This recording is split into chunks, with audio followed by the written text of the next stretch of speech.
Hey everybody, it's 7 o'clock, time for Community Connections with Bridget and Jen. Hey Jen, you want to tell us what today's show is about? Today's show is about how a mascot can build community in your group, your organization, or even your business. And we have James Tryon. Tryon. James Tryon from the WPwatercooler and Field Guide. Is that it? Or did I just totally mess it up? But anyway, James is with us tonight to talk to us a little bit about how he got started with WPWs and how he's brought many, many more smiles to the WordPress world because of them.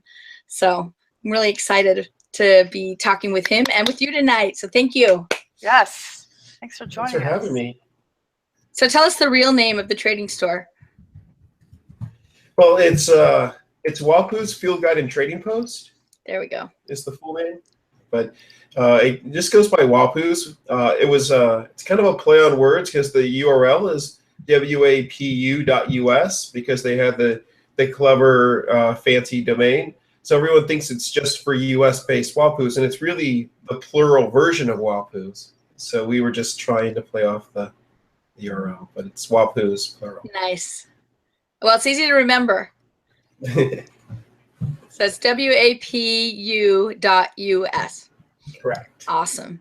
And how did you get started? Well, starting with the WPW stuff, well, I've been in the WordPress community since about 2007.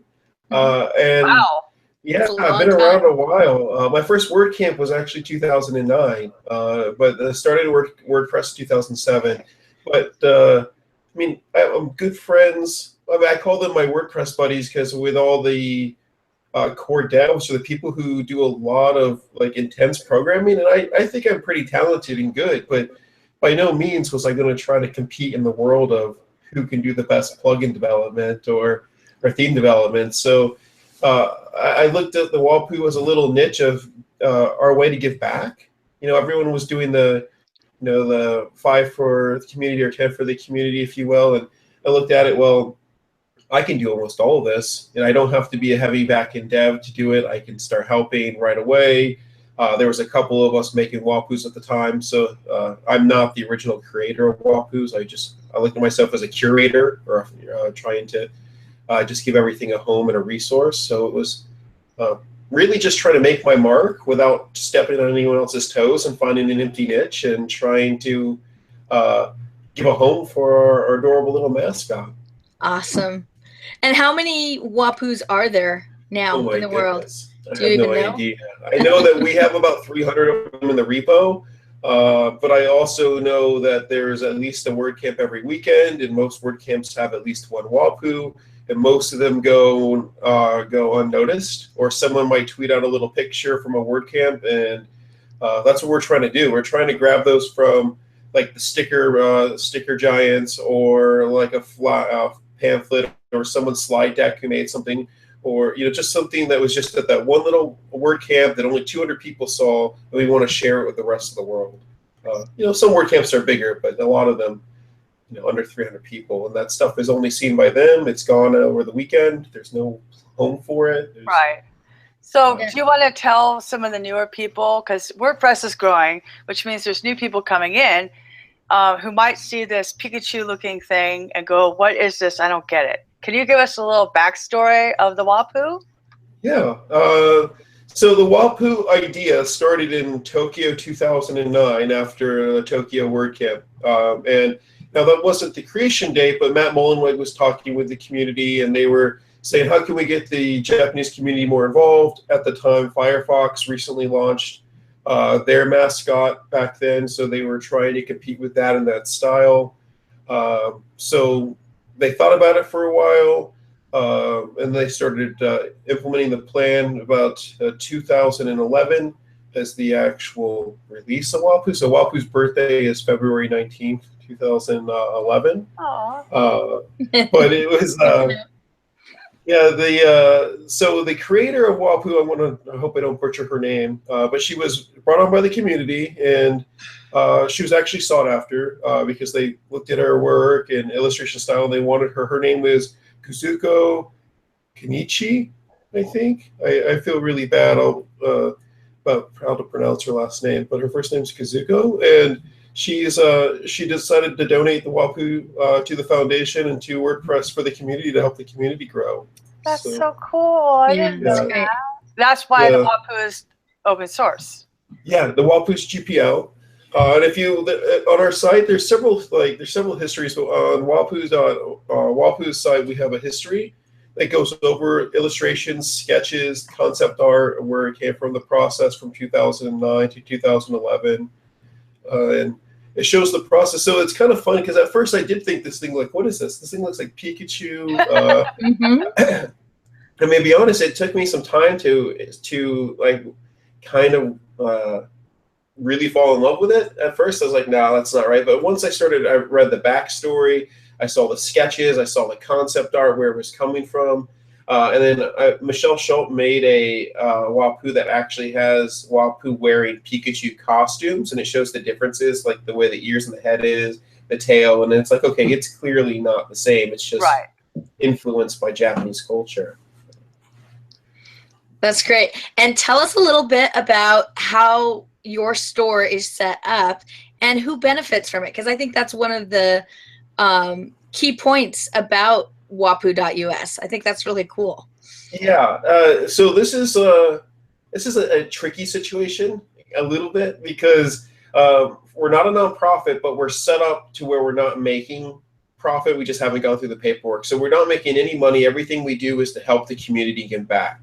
Technically, WAPU is GPL, but the WordPress logo is trademarked by the foundation. So you cannot make a profit from anything that is designed to using the actual WordPress logo.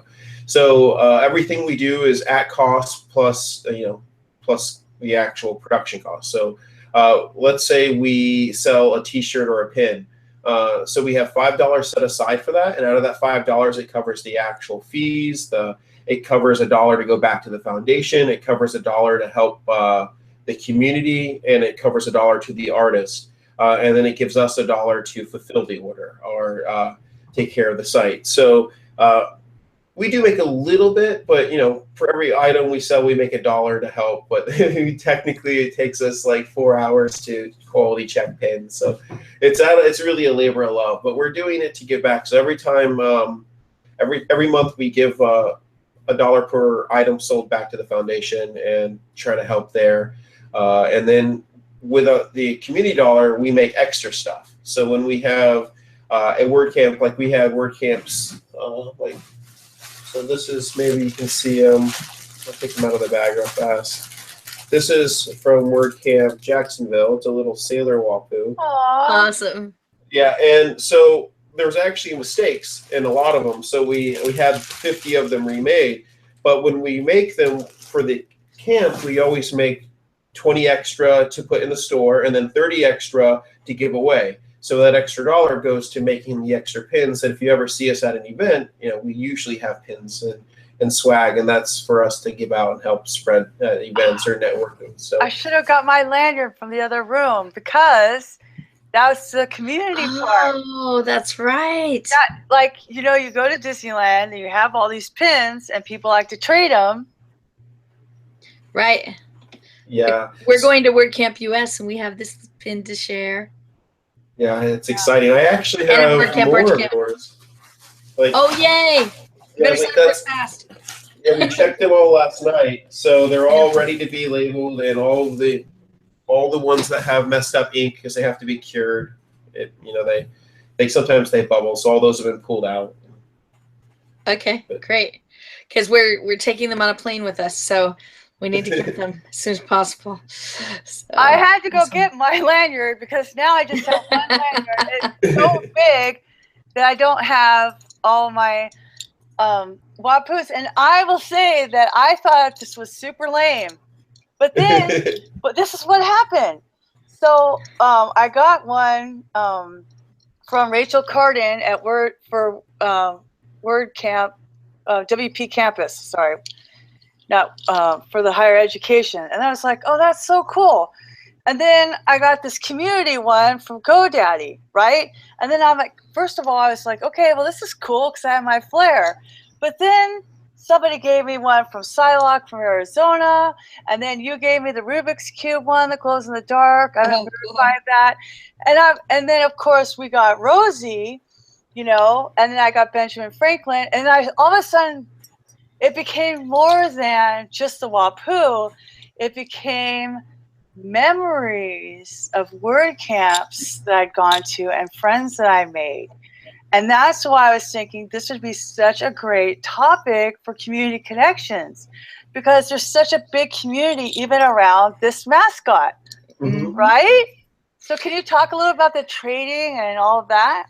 Yeah, well, I just took a drink out of my Yeti cup, and and we have, this is like my wife and my kids, you know, so it spreads beyond the actual code in CMS and in the actual tool of WordPress, and it's kind of a gateway. Like every time I go to another WordCamp, they're like, well, you better bring us back more stickers. Like everyone in our family that has the metal cups use the stickers to decorate them to tell them the difference. Aww. And they all want to use the actual the WAPU stuff. So we were just the WordCamp Jacksonville is unique for us because it's the first WordCamp we were able to provide pins to 2 years in a row. So it was our first camp, and it was our second camp this year for them. And the nice thing there is their community had last year's pins. And I'll just say something quickly first. They laid the pins out differently. Every WordCamp that I've ever been to, and the WAPU isn't just about the pins, but the trading part is, and they always put them in the bags. Well, people don't always go through their swag bags. They get lost in the swag bags. They don't see them. Jacksonville was the first WordCamp I saw them put out limited piles of the pins in the happiness bar, sponsor table. They actually put out handfuls. And the cool thing was, at first I was like, wait, no, people are going to take more than one. Not everyone's going to get some. Well, to be honest, not everyone wants some, so it's okay. Secondly, the people who are grabbing more than one are not doing it to be selfish, because people showed up with handfuls of other camp pins. And like, this is true. Oh, I want to trade. I have an Orlando pin. What do you want for that? Or, hey, do you want to trade this? So WordCamp Jacksonville was the first time I saw people I had no idea who they were with several different WAPU pins on, and they were physically trading and exciting and looking through and trying to collect them. And it was the first time ever that it's been like, not me, not my circle of friends, not us at the WordCamps like WordCamp Miami that does several pins every year, or WordCamp or like WordCamp US where they've come with thousands of pins. So it was really cool. It is That's really awesome. cool because because I had to tell the Chicago story though. I know. Okay, you tell your story.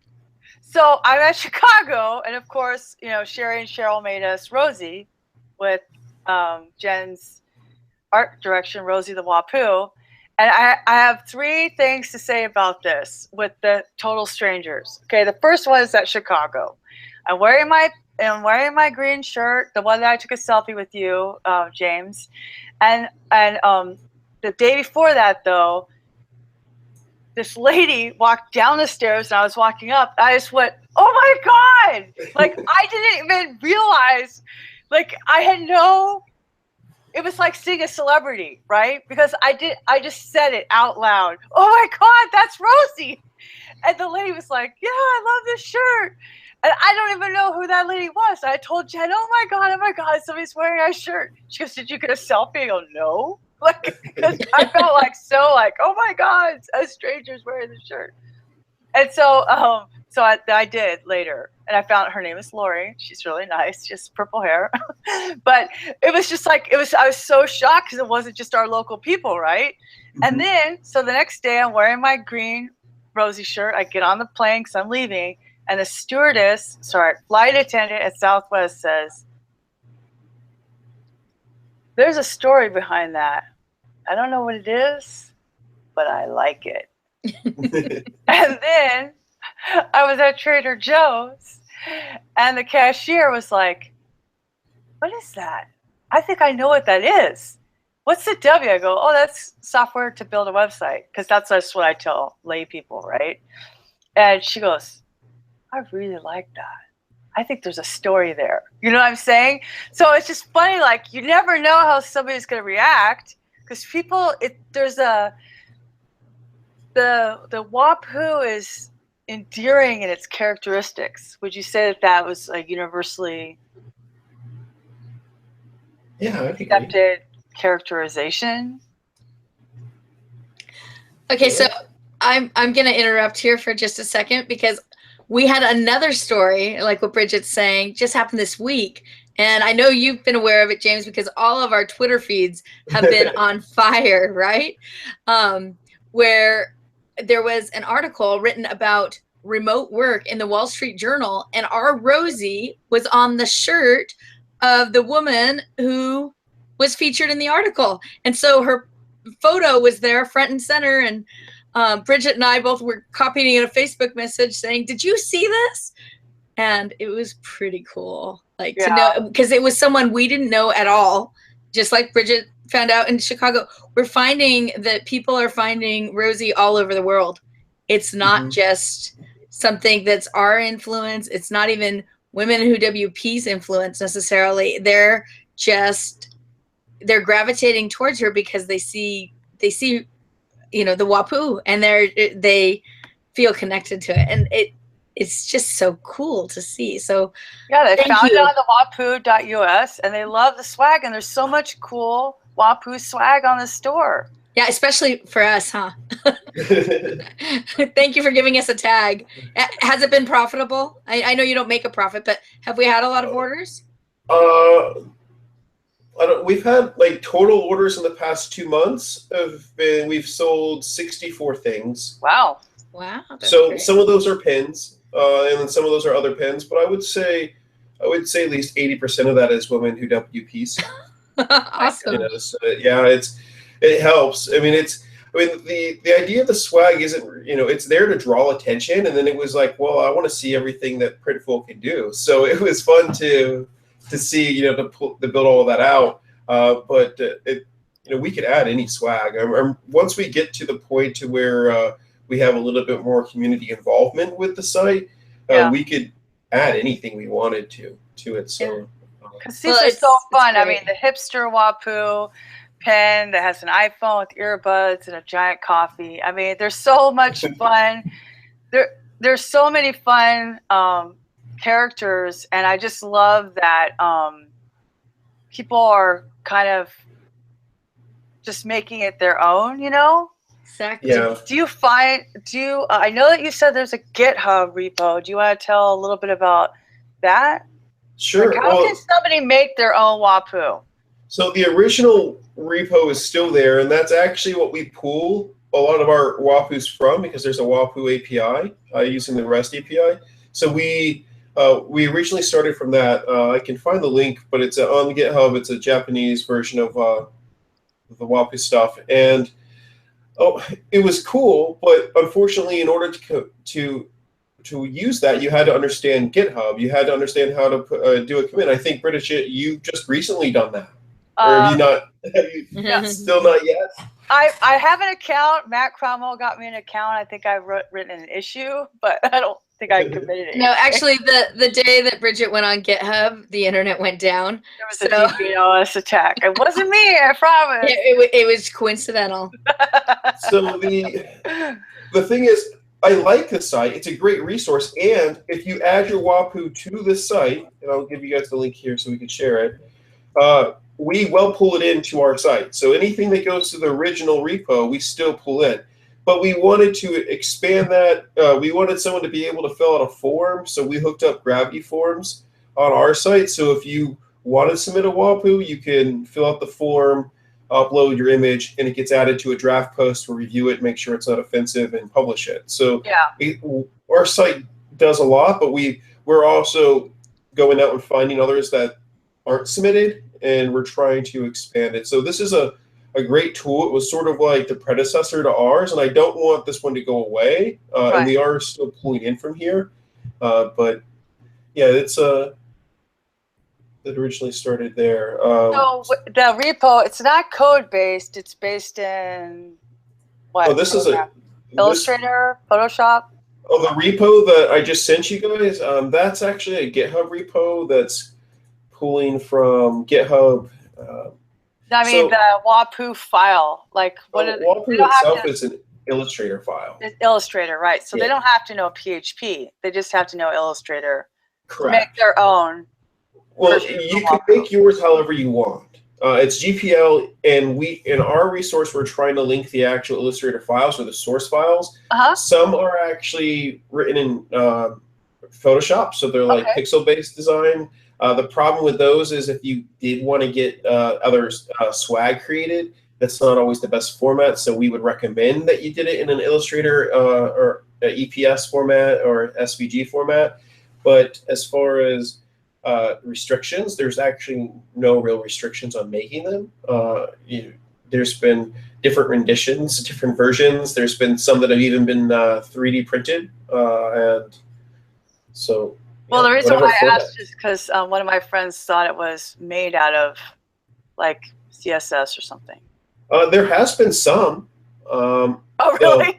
Yeah, I believe there's Rachel made one. She was working on one for a bit. She made hers animated on CodePen, and I believe Plesk has an animated CSS version on their site right now. Plesk is running a contest trying to get a community WAPU, and I believe theirs they have one there.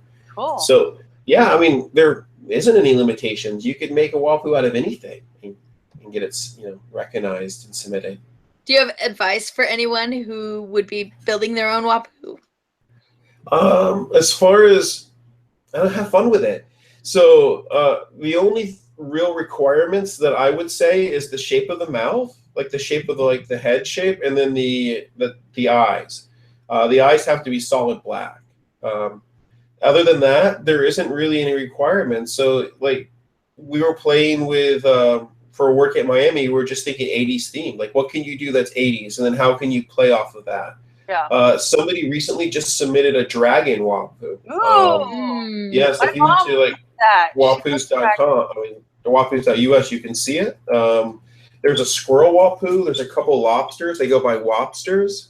There's a couple manatees now called Did you see the bulldog? I need the dragon. I need WP Bully. I did, but I don't know. Like their eyes. I don't want to sound mean. I don't want to sound rude because it's still on the site. And I don't want to sound like a jerk because there's nothing wrong with it besides the eyes. And since there's white in the eyes, I marked that one as fanon, which means fan art, not canon. So it's still in the repo, and it's still part of the community because I don't want to discriminate. But it is labeled not canon because of the white of the eyes. Okay. I know that sounds just like I'm discriminating, but. No, brand standards are brand standards. No, I need this dragon one for my mom. My mom loves dragons, but that's an aside. So, I was kind of baiting you a little bit on Twitter earlier today, James, because you're doing a lot of fun things, and sometimes it feels like when we're being creative that we're not really working. And I just want to talk to you a little bit about innovation. And I feel like if we don't have fun and if we're not trying experimental things, we really don't have innovation. I recently read a book called Wonderland by Stephen B. Johnson, and he also has a podcast. He has a couple of TED Talks. I recommend anybody in our space reading that because where people are having fun is where the most innovation comes from. And so I just want to talk about well, a lot of us know Dr. Fragan, who builds plugins for fun, but he's really a surgeon. Yeah. So he doesn't need the money. He's not doing it for a living. What benefits do you see as somebody trying to do this in Illustrator, getting their graphic design chops up? What kind of benefits skill-wise that could benefit their career do you see in the WAPU project? Well, I will say that the WAPU looks so simple, but it is not. The shape is so simple. You think, oh, I can do that. But to do a WAPU that looks uncanny is very easy. To make it look perfect is tremendously hard. So, you can ask, even Sherry and Shelly probably know, trying to make it just right, changing one little thing is very difficult. So the simplicity is part of the struggle there. So I think if you can make something so simple look so childish but polished, then you could almost mimic any style. So just practicing that and understanding what goes into it and the different steps, and understanding the subtle details of like the shape of things, but the outside outline is double the thickness of the inside outline, so it helps it look a little bit, unique. So again, you could use anything you want. The one thing I will say about Illustrator, though, if you're just new to Illustrator, man, that program kicked my butt and it was like, okay, well, I need to learn this because it's vector. A lot of branding works there, a lot of layout stuff, a lot of 3D software will use the vector-based stuff. So you have to understand how that works. And I just forced myself to use it for 2 weeks, and after like the 10th day, I stopped hating it and everything clicked. And I was like, oh, okay. Like the anxiety went away. I got it. And then it's like second nature. So it just takes time and practice to understand any new software. But again, you could just draw it. You don't have to use Illustrator. You can paint it. I left it downstairs. Megan painted on a record. She actually painted WPU on the back of a record. So I saw somebody do watercolor recently for notes at WordCamp. At WordCamp Portland, Asheville? Maine, I think. Portland, Maine. Yeah. Was it the deer, like the elk? Yeah. Yeah. I'll it's find so that cool. link for the show notes. I know that we're a little all over the place, but I do want to say, like, regarding WPU itself, I think it's a great gateway for anyone who can feel overwhelmed at a conference, or for someone who's learning or just needs a break from the actual monotony of a WordCamp, to be able to go up and down Sponsor Alley and see what kind of fun stuff they have, interact, but it provides like a conversation piece that also, it gives you something to do, if you will. It is comforting to find, like, when you're interacting with people that, it's like, oh, I can revert back to this if I don't have anything so technical, or I can't necessarily keep up with these people who are crazy intelligent. Yeah. Well, and at WordCamp US, this was their, swag, was they passed out this little stuffed animal WPU. And when I first saw it, I was like, really? At a tech conference? And then I started seeing it everywhere in Philadelphia. It was on the love sign. It was, on a chair in, watching WordCamp. It was at a restaurant. It was, it was really eye-opening to me, because at first I discounted it, and then I was like, no, this is super cool, because it's kind of like that Where's Waldo thing, and people were having so much fun placing the WPU at landmarks and on their beds, and taking it to dinner with them and doing weird things with it because they could, and I think it really kind of brought that spirit into WordCamp US and made people feel more comfortable. And, if they felt nervous, they could always hug their little stuffed animal, I guess, right? Well, not just that, but like, we have a community that depends upon thriving collaboration, right? So having an outlet like this is really important, that, it's not just, semicolons that are misplaced, or, PHP functions that are deprecated or whatever, right? At the end of the day, it's about the community and the people behind the brand, the people behind the code, the people behind the software. And this has almost become this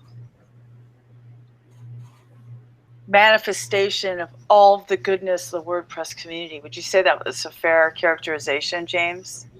Yeah, I definitely agree, because it provides a resource for people who don't feel like they can help, a way to help too. Or I know it helps get the community involved. I know we talked about it a little bit earlier, but it's also fun to theme your WordCamps. And if you're theming your WPU based off your theme of your WordCamp, it gets the whole community, it gets your whole organization team involved. It helps play off of your branding, your collateral, your swag. And then it gets everyone involved too. Like multiple generations of the little kids understand it. You have all these kids who don't quite know what WordPress is yet, but they understand what WPU is, and they start going to these kid camps, and you see everyone running around in yellow shirts with tails, and then they they're already accustomed to it. They build a bond with WordPress, and then as they get older, they're going to stay with WordPress. Like, why do I like Dodge trucks versus a Toyota? Because that's what I've always had. It's what my dad had. That's just what you do. Like, I didn't even think about that aspect. So like getting them in like young, introducing the kids, here, have this fun shirt, let's hang out, let's make WAPU artwork. At the same time, let's start a blog. And you're getting them involved, you're getting everyone involved. And then and then it's also the stickers to help decorate your laptop cases and luggage cases. And it's sort of like a badge too. Like you were saying earlier, memories. It's also, to me, I look at the stickers and the pins like Boy Scout, Girl Scout badges, or almost like postcards of where I've been, memories, like you were saying. So, and it's fun. And then it's also fun to be able to help do all the pins, because I kind of feel like personally I get to touch every one of the pins. I get to make sure they're okay and they're up to my standard. I get to put a little label on it that says where the URL is, and I get to actually hand take care of every one of these things. I usually do it at nighttime, and sometimes I'll post a picture of all the labels and stuff, but really it's a labor of love, but I also kind of enjoy it. I know that each of these are going to go to someone who really wants it, who's going to get excited about it, or it's going to like create a new relationship or a conversation piece with somebody. So it's definitely fun. Great. And how many WAPUs have you designed personally? Oh, I have no idea. I'm not the most. I think I probably have maybe about 20 to 30. But yeah, Michelle Schulp has a tremendous amount. I think she has closer to like 50. Nick Hamza has probably the same amount I do, but I don't know, that guy has all of his own laser engraving stuff, all this crazy things. And so I make some WAPUs, and he might make a WAPU and then go ahead and make, 20 wooden keychains out of it or something. So wow. Yeah, it's a really cool setup. He's been making phone cases. He was doing a lot more WAPU swag before I was doing it. He used to help do the merch store with the foundation. So he used to do a lot of WAPU stuff there. And what would you say your top 3 favorite WAPUs are? I just did this today. Well, first off, I think I don't have an exact favorite, but I can look at my favorites list. The new Sailor WAPU is in my top 5, I would think, because he's so adorable. My favorite WAPU, like one of my favorites, where's it at? So I can show you, is this Mac WAPU. Where is he? Yeah, there. You see him in the middle? He's a little, there we go. This guy. He's like a Mac WAPU from Tokyo. He's pretty sweet. Awesome. And then, I don't really know. I think my third favorite right now is probably one of the Manipu one, just because I'm kind of pushing what a WAPU is. So it's kind of fun, but I don't think it'll be my favorite for long. It's just. What's that one look like? It's Sunny Manipu. He looks like a Miami Vice. Oh, okay. I saw him. Yeah. So I would say that's probably my third favorite right now. But I don't know. They change. I didn't think I was gonna like the Sailor WAPU, but at first he had a weird hand. Like his hand was okay, but it looked like he was holding something. So I asked Stephanie, I was like, can we work on that? Because I thought maybe we should put a little boat in his hand, or maybe have him leaning against an anchor. And because we didn't want him to look like he was saluting, because we didn't want to offend anyone if it was the wrong hand or the wrong way or not appropriate. So with a little bit of tweaking, he turned out to be adorable. Yeah, so, he's pretty adorable. There's been some fan fiction, I think, that's going to be written about Rosie and the Sailor. Because it's like that whole World War II thing. Oh, we may need to get some sailor pins too then. Right? That's what the scuttlebutt was. There's another Navy term. Scuttlebutt was on the Twitter. That has been an interesting conversation, because there's a couple of things, like we're talking about WAPU as a mascot for our community. Right. But then as it evolved, there's different types and different species, but a lot of times there's the original WAPU, then a lot of the creators of their local wapus have the decision: is this the original wapu, or is this a creature that's the same species as wapu, or is there is this a different one, or is this one of a characteristic of like an angry wapu or a happy wapu? So sometimes they say that it's wearing a costume, or it's the same one. Well, it reminds me of the Smurfs. Like the Smurfs were big when I was a kid. I mean, Yeah. I know there's a movie, I didn't see it, okay?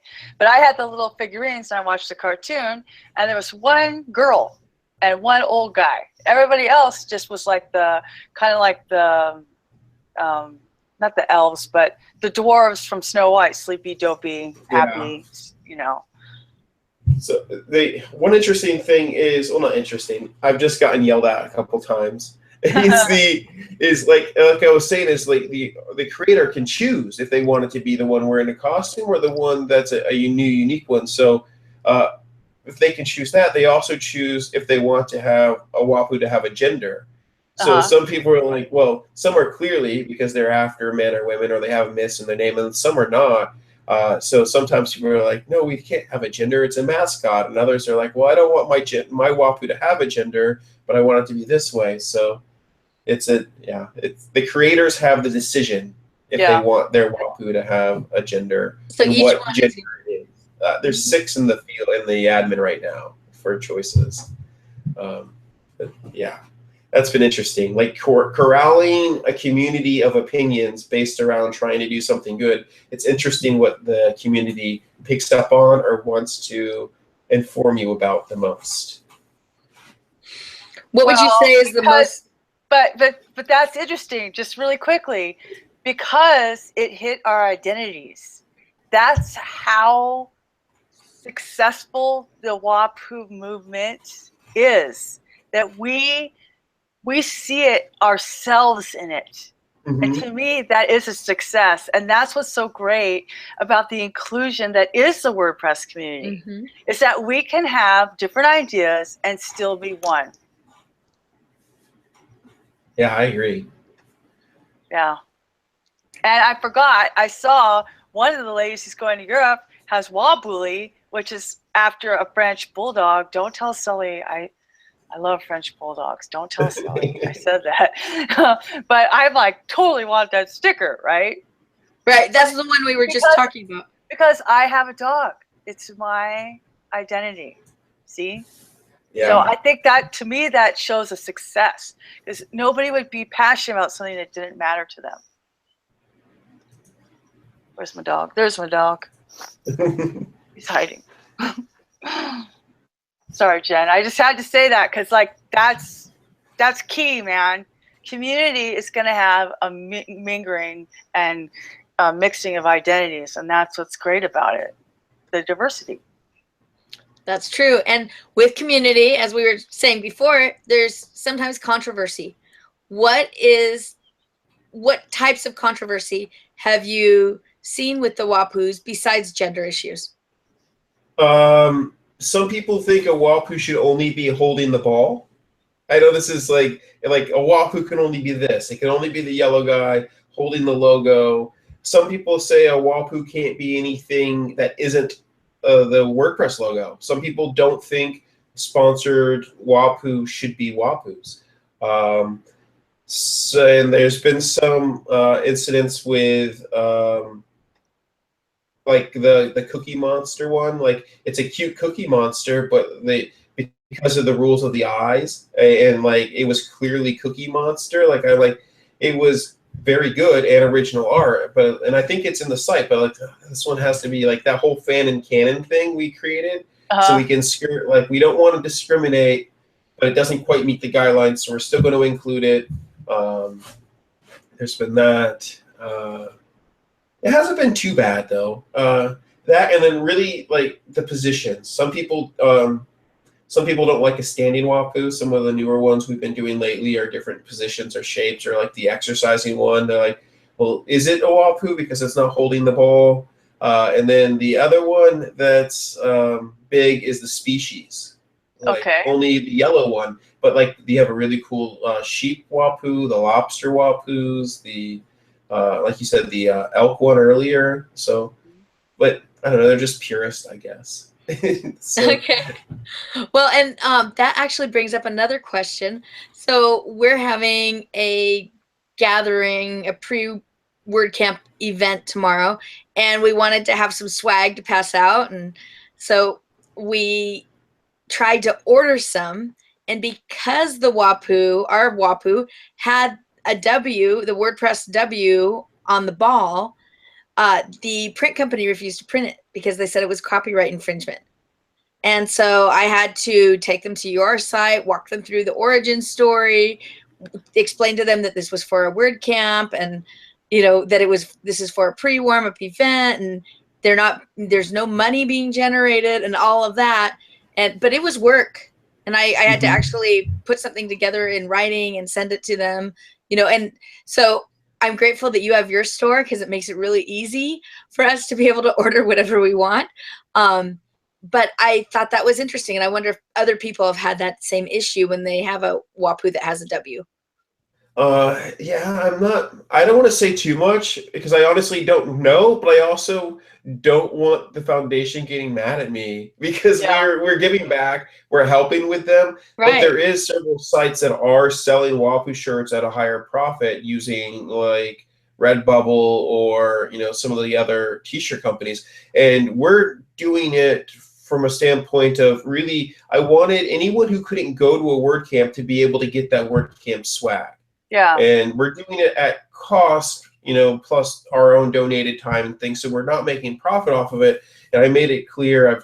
I've instant messaged Matt several times on Slack. I ran into him in person, talked to him, and he's like pointing me in the right directions on who to talk to. So he's aware of it. And I've given him pins and stuff. And the foundation does buy pins from us for events because we also became wholesalers of pins. So we've been able to cut off $1 to $2 off the cost of pins. So we're trying to give back. We're trying to help. It's all coming from a good place. We're not making money off of it. But I do know if you were to blatantly be making money, running ads, making money off of t-shirts or something, the foundation will go after you. So you want to make sure you're never making a real profit off of that. Oh yeah, we just lose money on swag. Yeah. The foundation does have like a whole website that talks about trademark use and how you can use it if it's better for the community and it's for those purposes. So yeah, it's best just not to. And if you want to make a WAPU and sell it for hundreds of thousands of dollars, just don't include the W. You can do whatever you want. It's GPL. Yeah. So yeah, I don't know, like we try to help. It's here for the community. It's a resource. One thing we do as well is we do link to anything that is for sale. If someone wanted to sell something, we do link to it in the archive. So it has the last price that was for sale too. So even if we sell things, we also link out to other people's swag just in case. Like the Mech Warrior pin I showed earlier, Nick sells those 3 for $12 on his personal site. And the only way to get them is from his personal site. Got it. Yeah, not to sound like I've been, scare anyone, but yeah, don't. No, they have a whole site I put in the chat, and you just have to get a permission or whatever, but. Right, but it was just interesting because I didn't expect that. I expected them to think it was adorable, but I didn't think I was going to have a problem, placing it's a sign of a good print company. I would go back to them. Sometimes the same things get made. I'm like, who printed that? That's clearly not legal. Right. Okay, so tell us some stories of what you've seen with the WAPU I know you go to tons of WordCamps. As people see them, like what kind of expressions have you seen in the community? Well, it's always fun because I like to have a bunch of pins on my lanyard, and if you see me in public, my pins are for anyone can have them. So I have more in my bag. So it's fun to see someone, especially like one of the WAPU creators. His name's Tyson. He's Stephanie and Jonathan I think I'm going to mess up their last name, Branley or Benley.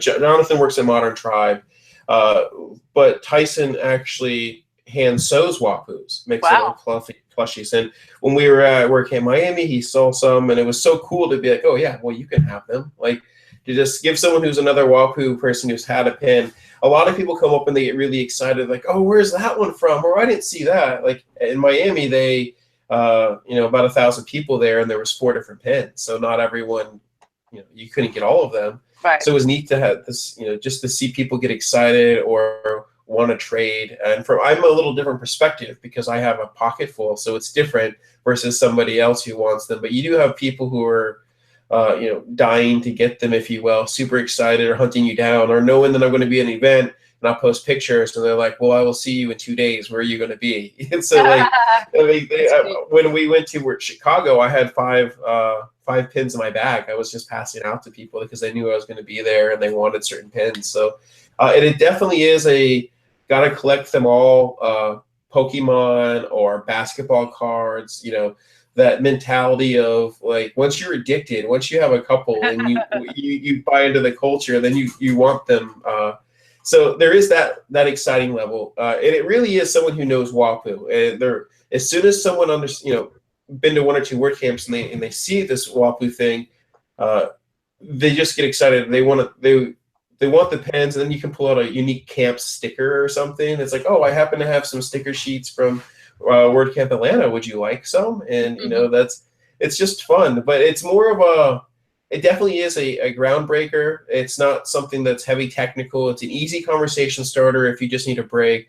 And then you can talk about it with anyone else who has a WPU. You two can instantly talk about something. So yeah, it's mostly just been excitement. I've never had anyone angry.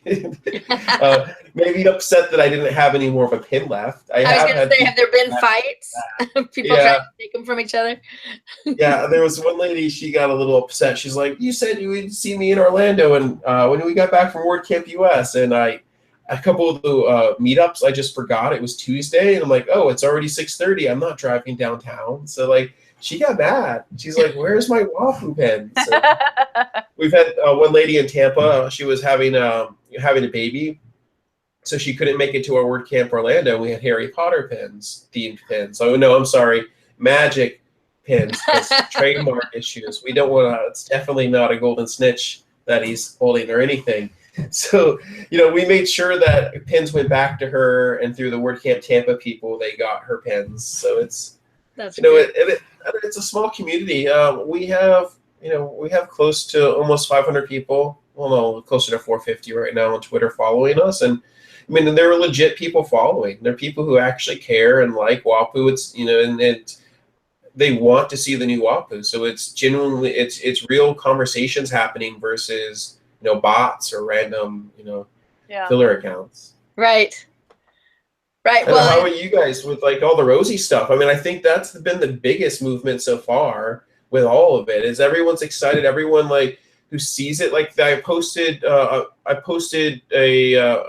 retweet of the article on Facebook, and you guys know Shelly Strong, Shelly Peacock, I believe. Yeah. Yes. Uh-huh. Yeah, she saw the shirt and she's like, "Oh, that's amazing! And where's it? I got to get one." And I posted the link, and she bought one within like 5 minutes. I'm like, "Here, and we have them available." So it's neat. Like everyone really, really likes the Rosie WPU. I can't believe the amount of momentum behind that one. It's been a great pleasure being able to help you guys with that, and you know, the community. Thank you so much. Well, we had somebody, the woman who wore the shirt in the interview, I tweeted out to her and I was like, hey, you know, if you need pins, or, you know, I was just talking to her on Twitter and I said, I can meet you at WordCamp Europe because we're going to be there and we're going to be passing them out. She's like, oh, I'm not going. She's like, but you know what? I have a mug, I have pins, I have shirts. Like, she's already taken care of. And I just thought it was so cool that she doesn't, maybe she's read about our organization online. I doubt it. I think she just saw it and it resonated with her. Yeah, you know, because if you know anything about World War II and Rosie the Riveter, which was a propaganda campaign to get women to work. But that's the thing. It's like, it's that we can do it attitude, that, you know, there's not anything that's too difficult for us. any of us who, in WordPress, we're all self-taught. There's not a whole lot of official classes, right? And like I said, this is a community where, you know, when I got my job a year and a half ago, I just started going crazy in depth, learning everything I could about WordPress. It was all overwhelming. And now I go to dev meetups every other month, because like, I'm not going every month. That's not me. I'm not a developer. But nobody says, Bridget, you can't build a plugin. Everybody's like, I can't wait till you build your plugin. Like the attitude in the WordPress community isn't, you shouldn't be able to do that. The attitude is, I can't wait until you do, because all of this is achievable. And I think that's the resonating theme that was used in World War II with the women in the workforce, is permeates the entire culture of WordPress. So the whole culture of WordPress believes that we can do it, because we can. We're self-taught people. There's so much out there to learn WordPress.